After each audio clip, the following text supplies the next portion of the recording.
தமிழொலி நேயர்களுக்கு வணக்கம். இன்றைய காலை நேர தலைப்புச் செய்திகள். செம்மணி மனித புதைகுழியில் இருந்து புதன்கிழமை புதிதாக 7 எலும்புக்கூடு தொகுதிகள் முற்றாக அகழ்ந்தெடுக்கப்பட்டுள்ள நிலையில் மேலும் 9 எலும்புக்கூடுகள் அடையாளம் காணப்பட்டுள்ளது. செம்மணி மனித புதைகுழியின் 2ஆம் கட்டத்தின் 3ஆம் பகுதி அகழ்வு பணிகள் கடந்த 25 ஆரம்பிக்கப்பட்ட நிலையில் நேற்று புதன்கிழமை 10வது நாளாகவும் முன்னெடுக்கப்பட்டது. அதேவேளை கட்டம் கட்டமாக இதுவரையில் 51 நாட்கள் முன்னெடுக்கப்பட்ட அகழ்வு பணிகளின் போது நேற்று அகழ்ந்தெடுக்கப்பட்ட 7 எலும்புக்கூடு தொகுதியுடன் இதுவரையில் 213 எலும்புக்கூடு தொகுதிகள் முற்றாக அகழ்ந்தெடுக்கப்பட்டுள்ளது. அதேவேளை இதுவரையில் 231 எலும்புக்கூடு தொகுதிகள் அடையாளம் காணப்பட்டுள்ளமை குறிப்பிடத்தக்கது. ஜனாதிபதி அனுரகுமார திசாநாயக்க புதிய 18 மேல் நீதிமன்ற நீதிபதிகளை நியமித்துள்ளார்.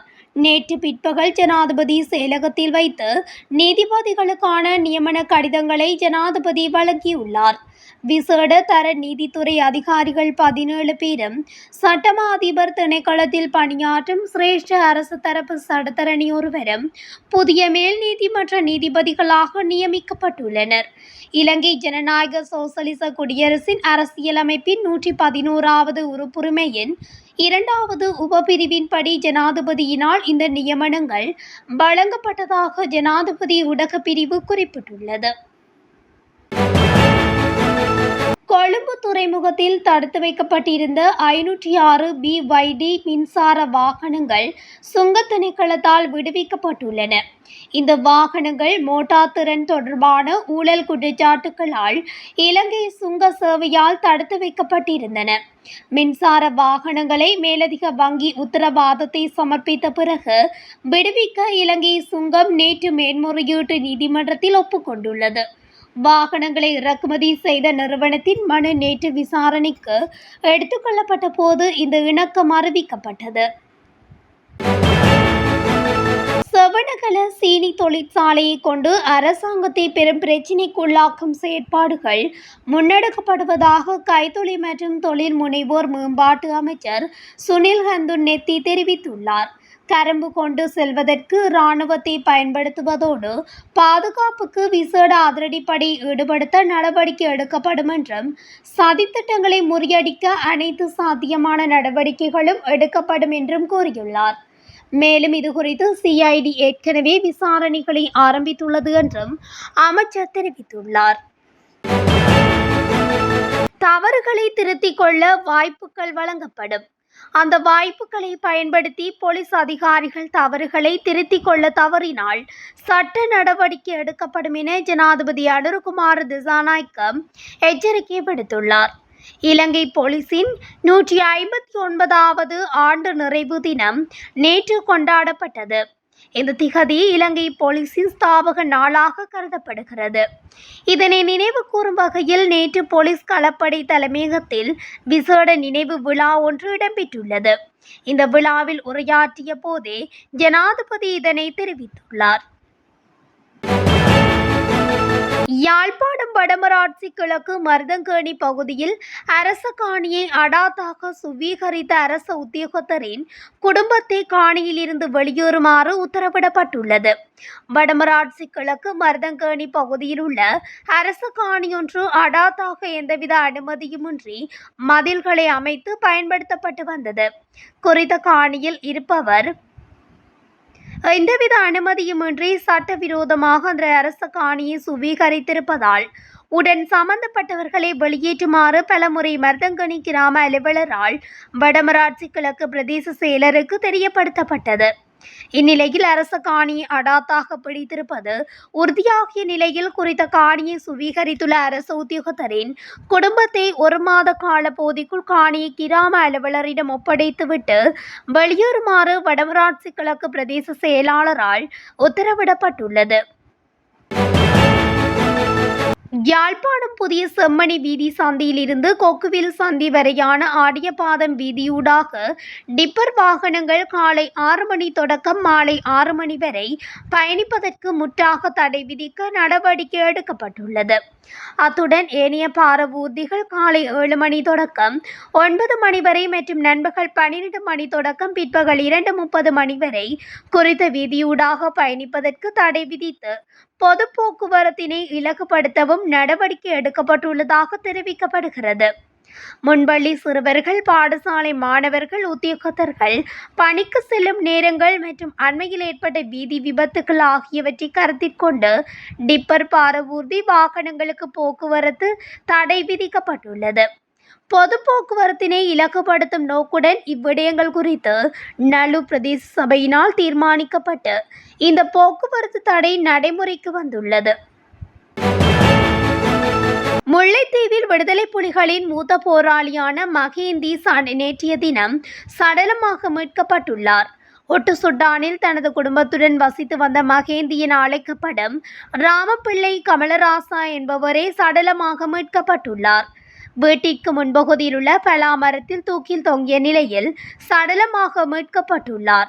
மூத்த போராளியான மகேந்தி இந்திய பயிற்சி பாசறையில் பயிற்சி பெற்றதுடன் பிற்காலத்தில் விடுதலை புலிகள் அமைப்பில் முக்கிய பொறுப்பு வகித்தவராவார். சடலம் மீட்கப்பட்டு உடற்கூற்று பரிசோதனைக்காக யாழ் போதனா வைத்தியசாலையில் ஒப்படைக்கப்பட்டுள்ளது. நாட்டில் கடந்த 8 மாதங்களில் 36,708 டெங்கு நோயாளர்கள் பதிவாகியுள்ளதாக தேசிய டெங்கு கட்டுப்பாட்டு பிரிவு தெரிவித்துள்ளது. கடந்த ஆகஸ்ட் மாதத்தில் மட்டும் 2,749 டெங்கு நோயாளர்கள் பதிவாகியுள்ளனர். அத்துடன் இவ்வருடத்தில் இதுவரை 19 டெங்கு நோயாளர்கள் உயிரிழந்துள்ளதாக தேசிய டெங்கு கட்டுப்பாட்டு பிரிவு தெரிவித்துள்ளது. டெங்கு மற்றும் சிக்குன்குனியா இரண்டும் தற்போது அதிகம் பரவி வருவதால் யாருக்கேனும் காய்ச்சல் இருந்தால் அவர்கள் பாராசிட்டமோல் மட்டும் எடுத்துக்கொள்ள வேண்டும் என மருத்துவர்கள் அறிவுறுத்தியுள்ளனர். எனவே பொதுமக்கள் இதுகுறித்து விழிப்புடன் இருக்குமாறும் 3 நாட்களுக்கு மேல் காய்ச்சல் நீடித்தால் உடனடியாக மருத்துவ சிகிச்சை பெறும்படி சுகாதாரத்துறை அறிவுறுத்தியுள்ளது. லஞ்ச ஊழல் தொடர்பான குற்றச்சாட்டுக்களை புகாரளிப்பதற்காக லஞ்ச ஊழல் விசாரணை ஆணைக்குழு புதிய வாட்ஸ்அப் இலக்கம் ஒன்றை அறிமுகப்படுத்தியுள்ளது. அதன்படி லஞ்சம் தொடர்பான கோரிக்கைகள் அல்லது லஞ்சம் பெறுகின்ற சம்பவங்கள் தொடர்பான புகார்களை 077771954 என்ற தொலைபேசி இலக்கத்தின் வாட்ஸ்அப் மூலம் சமர்ப்பிக்க முடியும் என்று ஆணைக்குழு தெரிவித்துள்ளது. இலங்கைக்கு பயணிகள் விமானங்களை மீண்டும் ஆரம்பிக்க உள்ளதாக குவைட் ஏர்வேஸ் நிறுவனம் அறிவித்துள்ளது. அதன்படி எதிர்வரும் அக்டோபர் மாதம் 26ஆம் தேதி முதல் இந்த சேவையை மீள ஆரம்பிக்க உள்ளதாக அறிவிக்கப்பட்டுள்ளது. குவைட்டின் தேசிய விமான சேவைகள் ஞாயிறு, புதன், வியாழன் மற்றும் வெள்ளிக்கிழமைகளில் முன்னெடுக்கப்படுகிறது. இந்த நிலையில் பயணிகளின் வசதி கருதி இலங்கைக்கான விமானங்களை மீண்டும் இயக்க தீர்மானித்துள்ளதாக குவைட் ஏர்வேஸ் நிறுவனம் அறிவித்துள்ளது. மன்னார் நானாட்டான் பிரதான வீதி நறுவிலிக்குளம் கடற்கரை பகுதியில் நேற்று 25 மூட்டைகளில் பொதி செய்யப்பட்ட 398 சிறிய பொதிகளை கொண்ட கேரள கஞ்சா பொதிகள் மீட்கப்பட்டன. மீட்கப்பட்ட கேரள கஞ்சா 906 கிலோகிராம் எடை கொண்டது என்று தெரிவித்துள்ள காவல்துறையினர் அவற்றின் பெறுமதி பல கோடி ரூபாய்கள் என்றும் தெரிவித்துள்ளனர். அம்பாறை சமாந்துறை போலீஸ் பிரிவுக்குட்பட்ட பிர்தவுஸ் பள்ளிவாசல் வீதியில் உருக்குலைந்த நிலையில் ஆணொருவரின் சடலம் நேற்று மீட்கப்பட்டுள்ளது. புதிதாக நிர்மாணிக்கப்படும் 3 மாடி வீட்டின் மேல் அறையொன்றில் இருந்து சடலம் மீட்கப்பட்டுள்ளது. சடலமாக மீட்கப்பட்டவர் சமாந்துறை பகுதியைச் சேர்ந்த கலந்தர் 54 வயதுடையவர் ஆவார். அம்பாறையில் முச்சக்கர வண்டியொன்று வாய்க்காலில் விழுந்து விபத்துக்குள்ளாகியுள்ளது. குறித்த விபத்து சம்பவம் நேற்று இடம்பெற்றுள்ளது. அம்பாறை மாவட்டம் சமாந்துறை காவல் பிரிவுக்குட்பட்ட வீரமுனை நூலகத்திற்கு அருகாமையில் குறித்த விபத்து இடம்பெற்றுள்ளது.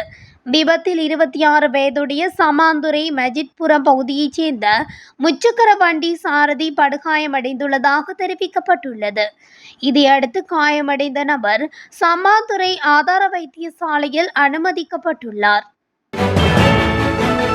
எதிர்க்கட்சி தலைவரும் ஐக்கிய மக்கள் சக்தியின் தலைவருமான சஜித் பிரேமதாச லஞ்சம் அல்லது ஊழல் குற்றச்சாட்டுகளை விசாரிக்கும் ஆணைக்குழுவில் முன்னிலையாக உள்ளதாக தகவல்கள் தெரிவிக்கின்றன. இந்த அழைப்பாணை ஆணைக்குழுவிற்கு கிடைத்த முறைப்பாட்டின் அடிப்படையில் நடைபெற்று வரும் விசாரணையுடன் தொடர்புடையதாக கூறப்படுகிறது. ஆதாரங்களின்படி ஐக்கிய தேசிய கட்சியின் ஸ்ரீகோத்தா தலைமையகத்தின் அபிவிருத்தி நடவடிக்கைகளுக்கு அரசு நிதி பயன்படுத்தப்பட்டதாக முறைப்பாடு அளிக்கப்பட்டுள்ளதாக தெரிய வருகிறது.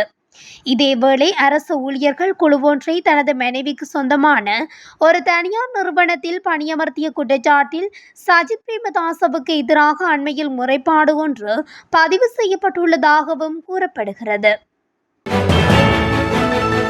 இத்துடன் தமிழொலியின் இன்றைய காலை நேர தலைப்பு செய்திகள் நிறைவடைகின்றன. தொடர்ச்சியாக செய்திகளை அறிந்து கொள்ள தமிழொலி ஊடகத்துடன் இணைந்திருங்கள். நன்றி, வணக்கம்.